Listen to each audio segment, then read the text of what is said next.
ओम शांति।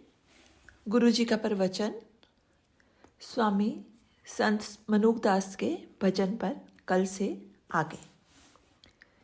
ईश्वर की भूख विरले में ही होती है। जगत को ईश्वर इसलिए चाहिए कि वो मेरे संकट दूर करे, मेरी कामनाएं पूर्ण करे। तत्वज्ञानी कहता है ईश्वर के साथ शर्तिया प्रेम ऐसा है जैसा किराएदार के साथ मकान मालिक का सौदा कि तुम पानी कम चलाओगे, शोर नहीं करोगे, लाइट देर तक नहीं चलाओगे। वो भगत नहीं है जो भगवान के साथ सौदा करता है, पर परमात्मा का भगत वहाँ पहुँच जाता है जहाँ कुछ कहता नहीं है। कहा तो भक्ति को कलंक लगता है। तेरी पूजा करूँगा लेकिन ये कर वो कर कभी नहीं कहूँगा। उजले मुंह को कलंक नहीं लगाऊंगा। अच्छा भी हो सकता है, बुरा भी हो सकता है। अगर बुरा होगा तो मेरे कर्मों के कारण ही होगा। ईश्वर निर्दोष है, उसे कभी कुछ नहीं कहना। हमारे ही कर्मों का फल है ये सब। अब तेरे पैरों पर सिर रख दिया, अब इस गर्दन पर मेरा अधिकार ही नहीं रहा है। तेरी मर्जी, कुल्हाड़ी से गर्दन भी काट सकता है। ये ज़रूरी नहीं कि ताज ही पहनाए। मैं नहीं कहूँगा तू निर्दयी है। तेरे कुल्हाड़ा चलाने से मेरा उद्धार होता है तो मैं क्यों शिकायत करूं? ना मुझे अर्थी चाहिए, ना ही मुझे पालकी चाहिए। ना जीने की चाह, ना मरने का गम। इस उसकी मर्जी है, उसको अर्पण कर दिया। चाहे मारे चाहे जियाए, कोई बात नहीं। जीते हो तो भी फायदा, मरते हो तो भी फायदा। मृत का अफसोस नहीं मनाते। हमारा लालची मन मौत नहीं चाहता। मृत्यु प्रभु की करुणा का हिस्सा है।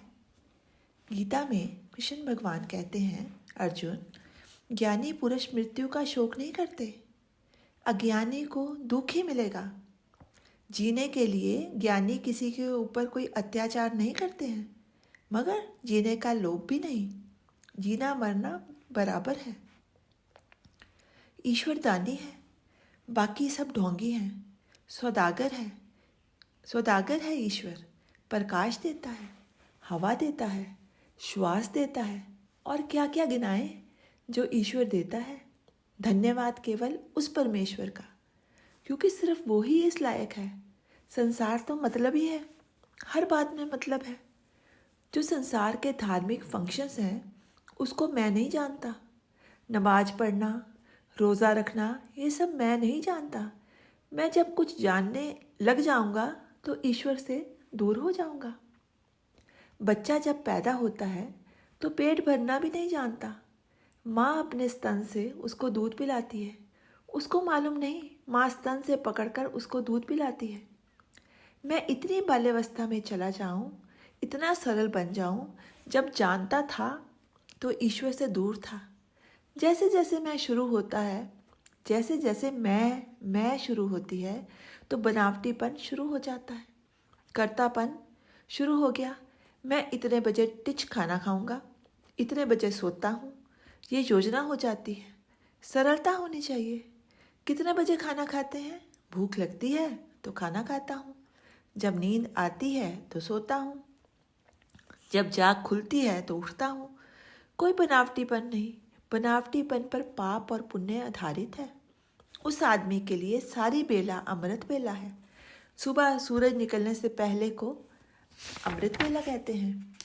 अमृत बेला में गलत विचार आने से वो भी पाप बेला बन जाती है। चोरों का कार्यक्रम भी अमृत बेला में ही शुरू होता है। भगत इतना सहज बन जाता है, बनावटीपन खत्म हो जाता है। जब ईश्वर को अपने हृदय में पाया, जितने नकली विधि विधान सब खत्म। जब आपके चित्त की एकाग्रता प्रभु के प्रति होती है, वही अमृत वेला होती है। जिस क्षण वो होती है वही अमृत वेला है। चाहे सुबह हो, दोपहर हो, शाम हो, रात हो, कोई भी समय हो, कभी भी हो सकती है। इसको तद्रूपता बोलते हैं। यही अमृत वेला होती है। मैं पहले सब करता था जो संसार करता था। मुझ में बनावटीपन आ गया था। मन के स्वामी को जब तक ईश्वर नहीं बना लेते तब तक इसकी साधना करते जाओ, बच्चे की तरह। आपके पल्ले उतना ही है जितने क्षण आपकी वृत्ति ईश्वर में टिकती है, वही आपका प्रॉफिट है। बाकी सब तो लॉस है। मक्का मदीना दूर गया, सब तीर्थ स्थान छूट गए।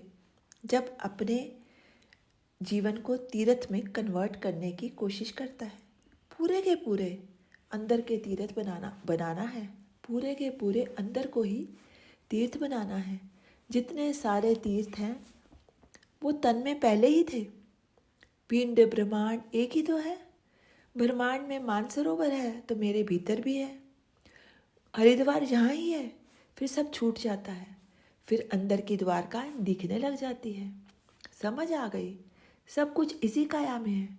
सारे देवस्थान मेरे अंदर ही हैं, लेकिन दबे हैं। वासना से ऊपर वासना का मलबा पड़ा हुआ है। अब खुदाई कर, फिर देवस्थानों को देख पाएगा। माया और ब्रह्म कभी एक साथ नहीं रह सकते। ओम शांति। शेष कल।